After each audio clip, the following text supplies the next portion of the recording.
नमस्कार दोस्तों, स्वागत है आपका आपके अपने यूट्यूब चैनल अपनी कोचिंग पे। जैसा कि आप जानते हैं आज है 8 सितंबर और 8 सितंबर के एसएससी एमटीएस के फर्स्ट शिफ्ट का जो एग्ज़ाम है वो समाप्त हो चुका है। दोस्तों कल है वो 7 सितंबर को एग्ज़ाम नहीं था, तो आज हम 8 सितंबर के फर्स्ट शिफ्ट का एनालाइज करेंगे। इसके बाद सेकंड शिफ्ट और थर्ड शिफ्ट का भी एनालाइज आएगा। आप ज़रूर देखिएगा वीडियो। हमने कोशिश की है कि जो क्वेश्चन मिले हैं हमें पूरे 100 में से मतलब 25 क्वेश्चन हमने कराने की कोशिश की है जीके के, और कुछ है वो इंग्लिश के भी हमने इंक्लूड किए हैं। उसके बाद एनालिसिस देखते हैं। तो क्वेश्चन पूछा गया था आज कि रोहित शर्मा ने है वो T20 इंटरनेशनल क्रिकेट में वो टोटल कितने मैच खेल चुके हैं। ऑप्शन दिए हुए थे कुछ, तो इसमें से 145 ऑप्शन था वो एकदम सही था। रोहित शर्मा वो 145 यानी 150 से अधिक मैच खेलने वाले भारतीय बन गए हैं T20 इंटरनेशनल। बात करें रोहित शर्मा के बारे में, तो रोहित शर्मा ने है वो 154 T20 मैच खेले हैं अभी तक और 146 पारियों में 4035 रन बनाए हैं और उनका T20 में उच्चतम स्कोर 118 है। शर्मा ने है वो 4 T20 शतक है, 31 T20 अर्धशतक और 17 बार है 30 प्लस और 16 बार 20 प्लस T20 रन बनाए हैं। अगला क्वेश्चन पूछा गया था कि द जोया फैक्टर पुस्तक के लेखक कौन है। तो इसका सही उत्तर होगा अनुजा चौहान जो है वो जोया फैक्टर के लेखक हैं। और बात करें ये एक महान लेखिका है, तो द जोया फैक्टर अनुजा चौहान द्वारा लिखी एक उपन्यास है। यह पुस्तक 2008 में हार्पर कोलिग्स इंडिया द्वारा प्रकाशित की गई थी। पुस्तक जोया सिंह सोलंकी नाम की एक राजपूत महिला के बारे में है जो एक विज्ञापन एजेंसी में एक कार्यकारी के रूप में काम करती है। जोया को भारतीय क्रिकेट टीम का हिस्सा बनने के लिए मजबूर किया जाता है क्योंकि उसे भाग्यशाली आकर्षण माना जाता है।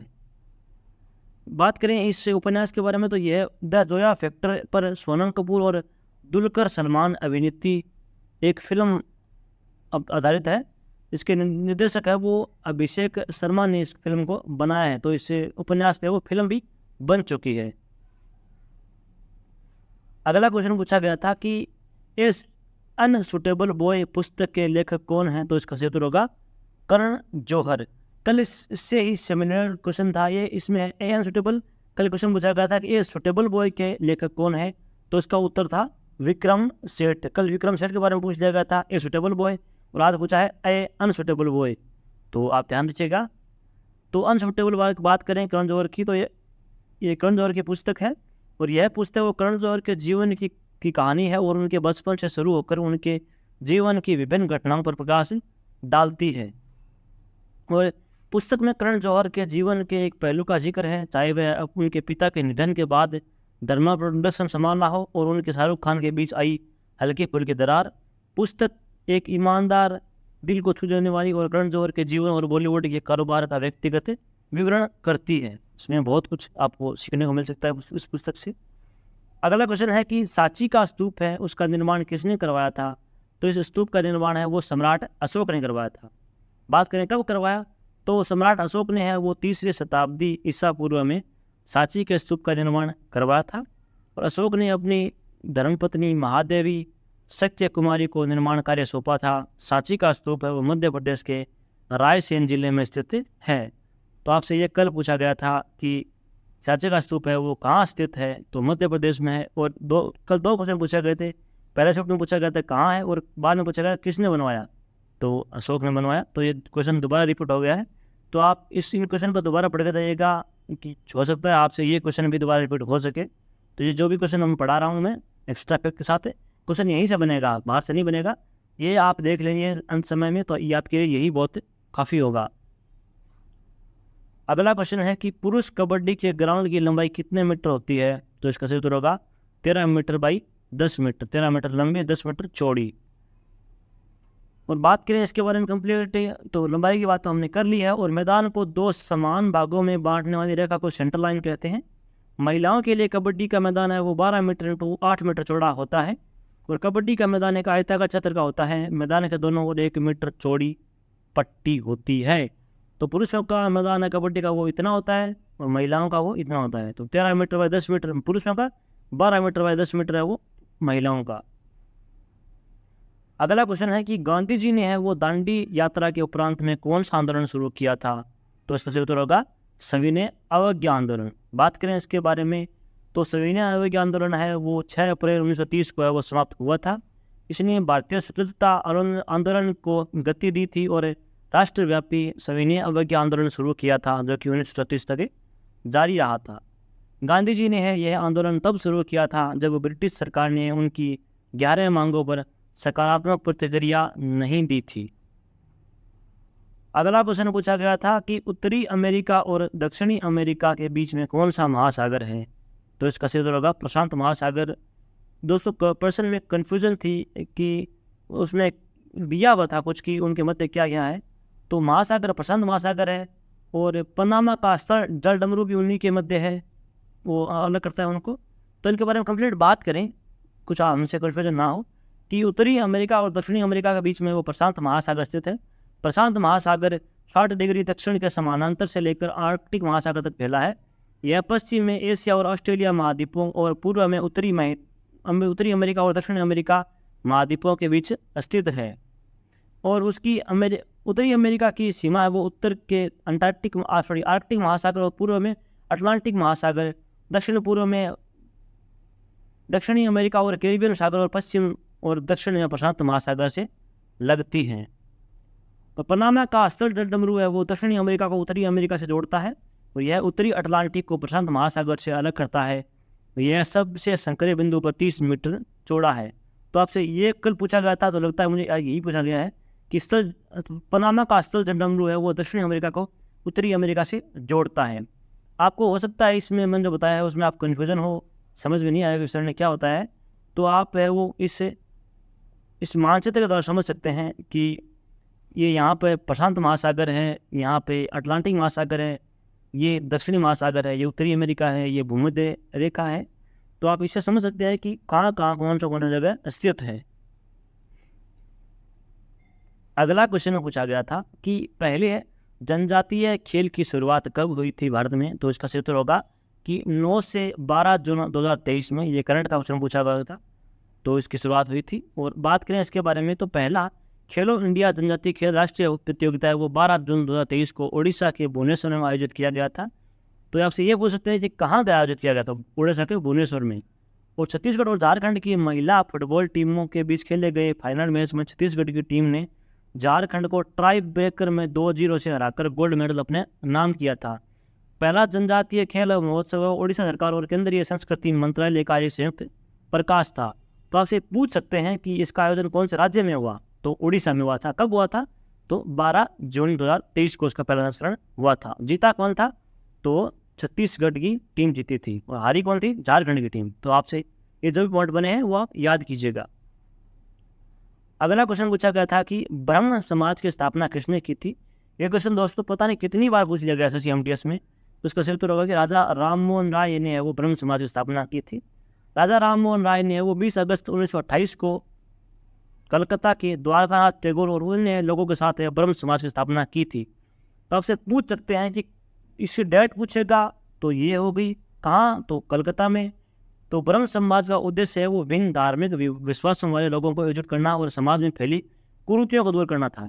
ब्रह्म समाज का मुख्य उद्देश्य है वो शाश्वत भगवान की पूजा करना था। यानी कि जो बीच में जो पंडित होते हैं उनका बीच में, जैसे जो पंडित बनते हैं ना, डाकिए पोस्टमैन बनते हैं कि मुझे भगवान का दर्शन होता है और होता है, वो उनसे नहीं, सीधा शास्त्र सीधा भगवान को पूजो। कुछ भी वो करना है तो सीधा भगवान को पूजो। तो बीच में ये होते हैं ना उन पोस्टमैन मान लो आप, मैं तो पोस्टमैन ही कहूँगा उनको, तो उनकी ज़रूरत नहीं है आपको, उस भगवान को सीधा पूजो आप। और यह पुरोहित कर्मकांड और बलिदानों के विरुद्ध था। यह प्रार्थना, ध्यान और शास्त्रों के पढ़ने का केंद्रित था। अगला क्वेश्चन पूछा गया था कि निम्न में से 2023 में किसको संगीत अकादमी पुरस्कार नहीं मिला है। तो हमें ऑप्शन तो नहीं मिल पाया कि किसे मिला है। हमने है वो जिन को वो पुरस्कार मिला है उनकी बात हमने की है। तो दोस्तों ये जब मैं बात करूँगा आपसे तो ये बहुत बड़ा हो जाएगा। तो आप एक काम कीजिएगा, तो स्क्रीनशॉट ले लीजिएगा, नहीं तो आप हमारे PDF मिल जाएगा आपको टेलीग्राम पे, वहाँ से जाके आप ज्वाइन हो जाइएगा, वहाँ से आपको मिल जाएगा। तो ये बताऊंगा तो आपको कम से कम 5 मिनट वैसे चल जाएगा। तो एक तो ये है और थोड़ा आगे और है, तो इतना स्क्रीनशॉट ले लीजिए इसको। और अगला ये है कि इनकी बात कर लेते हैं। संगीत नाटक अकादमी में 2023 में पुरस्कार इन्हें प्रदान किए गए थे। डॉक्टर ममता चंद्राकार, जो कि लोक गायिका हैं, मित्रदेव महंत, सुब्बैया नायडू, सैमुअल साहू, स्थानम नरसिम्हा राव, तो इनको है वो संगीत नाटक अकादमी पुरस्कार 2023 से मिला है। और भी है जो कि ये हैं, तो इनको मिला है कुल मिलाकर। तो आप स्क्रीनशॉट ले लीजिएगा, नहीं तो आप PDF डाउनलोड कर लीजिएगा, टेलीग्राम पे मिल जाएगी आपको। अगला है ड्री उत्सव किस राज्य में मनाया जाता है, तो इसका सही उत्तर होगा अरुणाचल प्रदेश में मनाया जाता है। तो बात करें ड्री उत्सव की, तो ड्री उत्सव है एक फसल कटाई का त्यौहार है उस समय मनाया जाता है। और यह है अपातानी जनजाति द्वारा मनाया जाने वाला त्यौहार है। और इस त्यौहार को बलिदान और प्रार्थनाओं द्वारा चिन्हित किया जाता है। अगला प्रश्न है कि गजलों के राजा किसे कहते हैं, तो जगजीत सिंह को है वो गजलों के राजा कहते हैं। और इनके बारे में एसएससी बहुत बार प्रश्न पूछती है, जो पिछली बार एसएससी MTS इस बार तो नहीं पूछा गया अभी तक, तो लेकिन आज पूछ लिया गया, तो हो सकता आगे पूछें। पिछली बार जब मई में एग्जाम हुआ था 23 में एसएससी MTS का, तो उस समय इससे कम से कम 4 से 5 बार पूछा गया था ये क्वेश्चन जगजीत सिंह का, कि उन्हें इन्हें कौन सा अवार्ड मिला है, उनका संबंध किससे है, और ऐसा कुछ पूछा गया था। तो इनसे जो भी अवार्ड है उनके बारे में बात करें, तो 1988 में वो साहित्य अकादमी पुरस्कार मिला था। 2003 में भारत सरकार द्वारा कला के क्षेत्र में पद्म भूषण दिया गया था। 2012 में राजस्थान सरकार द्वारा मरणोपरांत राजस्थान रत्न दिया गया था। 2002 और 2005 में इंडियन टेली अवार्ड्स दिया गया था। 1998 में मध्य प्रदेश सरकार द्वारा लता मंगेशकर सम्मान दिया गया था। 2005 में वो दिल्ली सरकार द्वारा गालिब अकादमी पुरस्कार दिया गया था। तो इनका संबंध है वो राजस्थान के गंगानगर जिले से था। और भारत सरकार ने 2014 में जगजीत सिंह के सम्मान में एक डाक टिकट भी जारी किया गया था। तो ये भी आपके लिए मोस्ट इम्पोर्टेंट है कि किनके नाम पर है निम्न में से कि डाक टिकट जारी किया हुआ है, तो जगजीत सिंह के नाम पे 2014 में। अगला क्वेश्चन पूछा गया था कि अमीबा में सबसे प्राथमिक कोशिका कौन सी होती है, तो इसके बारे में जानें। तो अमीबा है वो एक एकल कोशिका वाला प्रोसिस्ट है। अमीबा की कोशिका झिल्ली वो छिद्रित होती है और उनमें कोशिकांग और कोशिका द्रव्य होते हैं। अमीबा में एक केंद्रीय घनता द्रव्यमान होता है और एंडोप्लाज्म कहा जाता है जिसे, और एक हल्की बाहरी परत जिसे एक्टोप्लाज्म कहते हैं। तो इसका ये उत्तर हो जाएगा, आपको ऑप्शन में मिल जाएगा आपको ही। अगला क्वेश्चन दिया गया था कि निम्न में से कौन सा भारत का पश्चिम तट का बंदरगाह है। तो पश्चिम तट के जितने बंदरगाह उनके बारे में बात करें तो कांडला पोर्ट जो कि गुजरात में है, मुंबई महाराष्ट्र में है, और न्यावासोवा जो कि जवाहरलाल नेहरू वो मुंबई में है, मारना गोवा ये भी गोवा में है, और न्यू मंगलोर ये कर्नाटक में है, कोच्चि ये केरल में है। तो ये पश्चिमी तट के बंदरगाह हैं प्रमुख। और इनके बारे में बात करें तो मुंबई बंदरगाह है वो भारत का सबसे बड़ा बंदरगाह है, और यह आकार और शिपिंग यातायात के हिसाब से भारत का सबसे बड़ा बंदरगाह है। आप समझना चाहें कि पश्चिमी तट के बंदरगाह तो ये हैं जितने भी हैं, और पूर्वी तट के बंदरगाह ये हैं। तो आप इस फोटो को देख के समझ सकते हैं कि पूर्वी तट के बंदरगाह कौन से हैं। तो कोलकाता, हल्दिया, पारादीप, विशाखापट्टनम, काकीनाडा, एनोर बंदरगाह, चेन्नई, तुतीकोरी, और ये कुछ हैं पूर्वी हैं, और ये पश्चिमी तट के बंदरगाह हैं। तो आवश्यकता आपसे पूछा आगे तो याद कीजिएगा, स्क्रीनशॉट ले लीजिएगा इसका। अगला क्वेश्चन है कि पंडित जानकी प्रसाद है वो संगीत के किस घराने से संबंधित है। तो इनका संबंध है वो बनारस घराने से इनका संबंध है। अगला क्वेश्चन है कि सबसे पहले मानसून किस महीने में आता है। तो इसका सही उत्तर होगा कि मानसून है वो जून जुलाई के महीने में आता है। और कहाँ से आता है तो बात करें इनके बारे में तो भारत में है वो मानसून आमतौर पर जून की शुरुआत में आता है। और मानसून की अवधि है वो जून की शुरुआत से सितंबर के मध्य तक 100 से 120 दिनों के बीच में होती है। मानसून आमतौर पर जून के पहले सप्ताह तक भारतीय प्रायद्वीप के दक्षिण भाग में पहुँच जाता है। तो पश्चिम भाग में कहाँ पे केरल में सबसे पहले बरसात होती है। अगला क्वेश्चन पूछा गया था कि पशुपतिनाथ मंदिर किस जगह स्थापित है। तो पशुपतिनाथ है वो नेपाल की राजधानी जो कि काठमांडू है, वहाँ पे पशुपतिनाथ मंदिर है। एक क्वेश्चन पूछा गया था कि इनका मेथड किसे कहते हैं। तो इनके मेथड के बारे में बात करें तो इस विधि में है वो एक वर्ष में विभिन्न स्रोतों से आप आय को जोड़ा जाता है, और जिसमें मजदूरी, किराया, ब्याज और मुनाफा शामिल है। इनकम मेथड है वो इसका उपयोग है वो निवेशकों की संपत्ति के मूल्य का अनुमान लगाने में भी किया जाता है। भारत में है वो राष्ट्रीय सांख्यिकी कार्यालय यानी कि NSO राष्ट्रीय आय का अनुमान लगाने के लिए नोडल एजेंसी है। तो ये इसका उत्तर होगा। अगला क्वेश्चन पूछा गया था कि नृत्य का एक ऐसा रूप जिसमें कोमल और मधुर भावों तथा श्रृंगार रस की प्रधानता होती है उसे क्या कहते हैं, तो उसे लास्य कहते हैं। बात करें लास्य के बारे में तो लास्य में कोमल और भंगिमाओं के द्वारा मधुर भावों का प्रदर्शन होता है। इसमें गायन और वादन दोनों का योग होता है। लास्य का आरंभ है वो देवी पार्वती से माना जाता है और तांडव नृत्य में संपूर्ण खगोलीय रचना एवं इसके विनाश की एक लयबद्ध कथा को नृत्य के रूप में दर्शाया जाता है। एक स्टूडेंट ने बताया था कि ऐसा क्वेश्चन था कि कोमल और भंगिमाओं के द्वारा मधुर प्रभावों का प्रदर्शन होता है, वह कौन सा नृत्य, उसे नृत्य क्या कहते हैं, तो उसका लास्य कहते हैं। तो ये क्वेश्चन था। मैं आपको क्वेश्चन पूरा पता है तो आप हमें कमेंट बॉक्स में बता सकते हैं कि कौन सा क्वेश्चन पूछा गया था, लेकिन था तो इसी से कुछ ऐसा कुछ था। अगला क्वेश्चन था कि गांधी जी ने है वो किसके बारे में कुछ भी नहीं कहा था कभी भी, तो ऑप्शन था कि नशीले पदार्थ जो भी थे उनके सेवन पे गांधी जी ने कभी भी कुछ भी नहीं कहा था। उनके बारे में बात करें महात्मा गांधी के बारे में, तो महात्मा गांधी ने वो अमेरिका सभ्यता के बारे में कुछ भी नहीं कहा था। वह अमेरिका को एक विचित्र देश मानते थे जो कि भौतिकवाद से घिरा हुआ है और डॉलर के अलावा कोई और भाषा नहीं समझता है, तो यानी कि उनको सिर्फ पैसा चाहिए था। और गांधी जी ने है वो अंग्रेजी रिवाजों का भी अनुभव किया था, जैसे नृत्य कक्षाओं में जाना। हालांकि वह अपनी मकान मालकिन द्वारा मांस और पत्ता गोभी को पचा नहीं सके, उन्होंने कुछ शाकाहारी भोजनालयों की ओर इशारा किया था। तो वो खुद ये इनका सेवन किया था, लेकिन वो नहीं मानते थे कि ये चीज़ अच्छी होती है। अगला क्वेश्चन पूछा गया था कि कोशिका भित्ति की मजबूत और कठोरता किसके कारण होती है, तो ऑप्शन में आपको सेलुलोज दिया हुआ था, तो इसका सेलुलोज उत्तर होगा। कोशिका भित्ति सेलुलोज की वजह से है वो मजबूत और कठोर होती है। अगला क्वेश्चन पूछा गया था कि नास्कॉम के वर्तमान में अध्यक्ष कौन है, तो इसका सही उत्तर होगा कि राजेश नाम्बियार, जो कि नास्कॉम के अध्यक्ष हैं। और बात करें नास्कॉम क्या है, तो आईटी उद्योग जगत की शीर्ष संस्था नास्कॉम, जो कि इसका फुल फॉर्म होता है national association of software and service companies, जिसके नास्कॉम कहते हैं, ने कॉग्निजेंट इंडिया के चेयरमैन और प्रबंध निदेशक राजेश नाबियार को अपना चेयरपर्सन नियुक्त किया है। 2021 के बाद में यही है। अगला क्वेश्चन है कि भारत में कौन सी 3 गवर्नमेंट हैं, तो गवर्नमेंट के स्तर पूछे थे कि 3 गवर्नमेंट है वो कौन से स्तर पर काम करती है। तो भारत में वो सरकार की वो 3 स्तर हैं, केंद्र सरकार, राज्य सरकार और स्थानीय सरकार। बात करें काम कैसे करती हैं, तो संघ और हर एक राज्य सरकार 3 अंगों में कार्यपालिका, विधायिका और न्यायपालिका, ये भी 3 स्तरों पे काम करती है, तो ये इसका उत्तर होगा।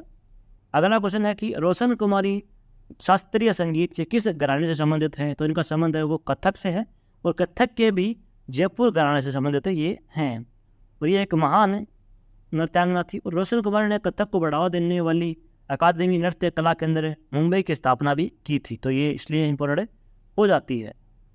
बात करें इंग्लिश की, तो इंग्लिश में कुछ क्वेश्चन पूछे गए थे कि सिनोनिम ऑफ ऑब्वियस से, ऑब्वियस होता है कि जो श्योर हो, क्लियर हो, जो बातें ऑब्वियस सी बात है, ऐसे कुछ करते हैं ना हम लोग, तो इसका सिनोनिम होगा कि apparent, clear, discernible, evident, manifest, patent, plain, ये कुछ इसके हैं सिनोनिम होंगे। एक क्वेश्चन था कि मिस स्पेल्ट ऑफ बिहेवियर, तो बिहेवियर का सही मीनिंग बताना था आपको। एक था कि idiom of in the cloud moon, तो क्लाउड मून का आइडम पूछा गया था, तो इसका सही उत्तर होगा कि you are overjoyed about something, जो जिसकी ज़्यादा आपको खुशी हो, बहुत ज़्यादा खुशी हो। अगला है कि एंटोनिम ऑफ कैनिबल, यानी कि जो मांस खाता है उसे कैनिबल कहते हैं, नरभक्षी कहते हैं। इसका एंटोनिम होगा कि वेजिटेरियन यानी शाकाहारी, हेर्बोवर प्लांट ईटिंग एनिमल, तो इसका ये उत्तर हो जाएगा। तो दोस्तों आज था ये हमारे सेगमेंट का वीडियो। अगर वीडियो आपको पसंद आया तो वीडियो को लाइक कीजिए, शेयर कीजिए और हमारे चैनल को सब्सक्राइब जरूर कीजिएगा। अगर आपको इसका पीडीएफ चाहिए तो आप हमारे टेलीग्राम ग्रुप को जरूर कर सकते हैं। इसका लिंक आपको वीडियो के डिस्क्रिप्शन बॉक्स में मिल जाएगा, वहाँ से जाके आप ये पूरी पीडीएफ डाउनलोड कर लीजिएगा। इसके साथ एक्स्ट्रा इफेक्ट भी हम डाल देंगे और भी जो क्वेश्चन होंगे उसी में इंक्लूड कर देंगे, और ये पीडीएफ आपको फ्री ऑफ कॉस्ट रहने वाली है। दोस्तों अगर इससे पहले आपने हमारे चैनल पे आप नए हैं, जुड़े हैं, तो आपको पता होगा हमने एक जो 2023 में एग्ज़ाम हुए थे, वो एसएससी के जितने भी, तो उनका पीडीएफ जो क्वेश्चन थे तो उनका PDF हमने बनाया है, लगभग उसमें 1800 से ज़्यादा 1900 के लगभग प्रश्न है उसमें। तो उसी PDF से वो दोबारा प्रश्न, इसमें आज हमने जितनी बात की है क्वेश्चन की, इसमें इन्हीं में से है ना 7 से 8 क्वेश्चन जो ऐसे हैं जो कि दोबारा उस PDF में से आए हुए हैं। तो आप वो PDF जरूर देखा जाइएगा, जो आपको टेलीग्राम पे मिल जाएगी। वो PDF सभी बच्चों ने जो डाउनलोड किया उन बच्चों ने, तो उन बच्चों ने काफ़ी थैंकफुल है वो बच्चे हमारे लिए। तो आप भी उसको डाउनलोड करके जो क्वेश्चन थे उनको पढ़िए जाइएगा। वो PDF है, वो जो एक्स्ट्रा जो अन्य लोग हैं, यूट्यूबर मान लिया आप, कोई मान लीजिए, वो जो लोग जो हैं वो 70 से 80 रुपये या फिर 100 रुपये लेते हैं उस PDF के। तो हमने वो फ्री ऑफ कॉस्ट आपके लिए प्रोवाइड करवा चुकी है, तो आप वो डाउनलोड कर लीजिएगा। दोस्तों ऐसे ही हमारे चैनल पर सपोर्ट बना रहिएगा। धन्यवाद।